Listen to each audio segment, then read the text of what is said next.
It is Monday, August 4th. This is The Warning. Another weekend of madness has unfurled across America. The commander-in-chief is in love with his press secretary. Indeed, what a star she is. She's on my list, Karoline Leavitt. She's become a star. It's that face, it's that brain, it's those lips, the way they move like she's a machine gun. Is she in the room? She's in the room. She's a star, and she's great. She's a great person, actually, but she's, I don't think anybody has ever had a better press secretary than Karoline. She's been amazing. Now, the truth is, never ever, and this is saying something, because she's not Donald Trump's first press secretary, but she has exceeded all boundaries and flown to a new, heretofore unimagined altitude of deception mixed with a stridency that, well, is supernatural, even for one of Donald's Gen Z children of the corn. His assemblage of weirdos like Stephen Chung, his rabid communications director in the White House, or any of his other liars that spread their filth on cable news or dodge lame questions on a network morning show, every one of these people goes out every day and tells the American people that up is down, down is up, blue is red, red is blue, wrong is right,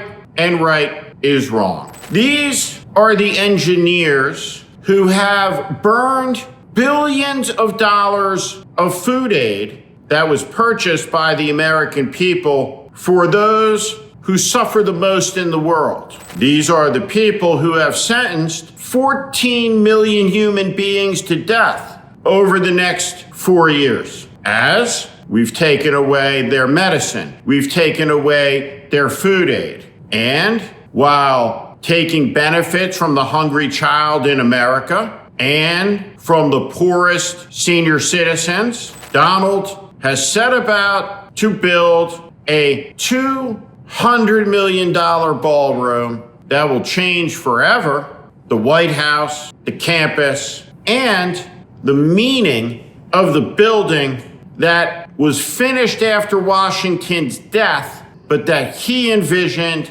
as the people's house. The White House is not to be a pimpified version of Mar-a-Lago.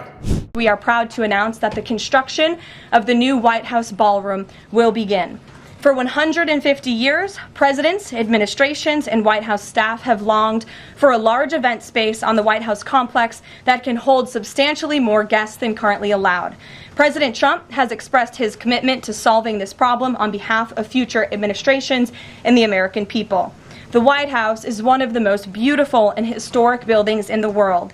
Yet the White House is currently unable to host major functions, honoring world leaders in other countries without having to install a large and unsightly tent approximately 100 yards away from the main building's entrance.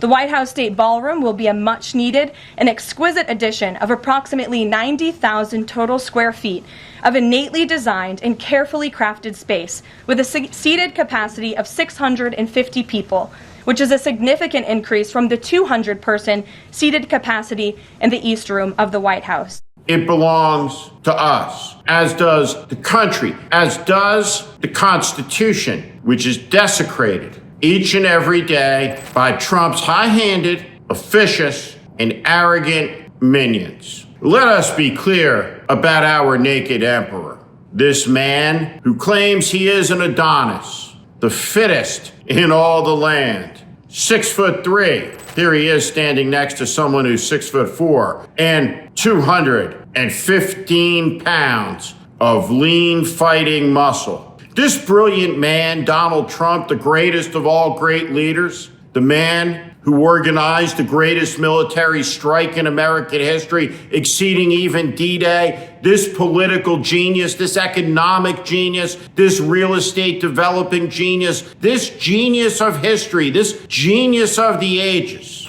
Trump, surrounded by sycophants, yes men, a corrupt media, has put a proposition on the table. The proposition is simple to understand. It's, I'm right and I'm above the law, and if you challenge my insanity, you are to be destroyed. Fired. You lose your job. What happens to you today in 2025 America is not so different than what happened to Galileo when he had the nerve to suggest the earth revolved around the sun and not the other way around. Of course, we know today that any American scientist who would dare to suggest that the earth orbits the sun could well be fired, because Donald Trump knows deep in his heart that the sun orbits Donald Trump. And so that is how science is to be made at the quarter point in the 21st century, under the heel of Robert Kennedy and his crackpot army of Maha moms, under the heel of Donald Trump's tech oligarchs who are building him a surveillance state. And how long can it be before who knows what leads to that knock on the midnight door by the secret police that Trump has created, outfitted with masks, hired from the bottom of who knows what draggy barrel, and set loose with a budget that would make them the 15th largest military in the world. So there is one constant from the first moment that Donald Trump became president, and he sent out a diminutive fellow who would later appear dressed like a banana on Dances with Stars named Sean Spicer to claim that his smaller crowd size was in fact larger. It was, and always has been, a lie, not of political self-interest, not like I didn't have sex with that woman, but a lie that demands obedience, that demands submission. The requirement, straight out of 1984, between Wilson and O'Brien, where Wilson holds up 4 fingers and O'Brien says, "But I can only see 3, and he is told, "You will see how many fingers the party tells you to see." And so it has come to be that patriotism in America is seeing the world the way Donald wants it. All of his delusions, all of his insanities are now gospel, the law. And if you want to keep your job, the economy is the greatest it's ever been. Our president, the most brilliant that can ever be. In fact, why would we ever even need another one? Or if we had to have one, wouldn't we want him to have the same name as the last one, maybe with a junior added? Trump forever. Trump for America. So we can be great.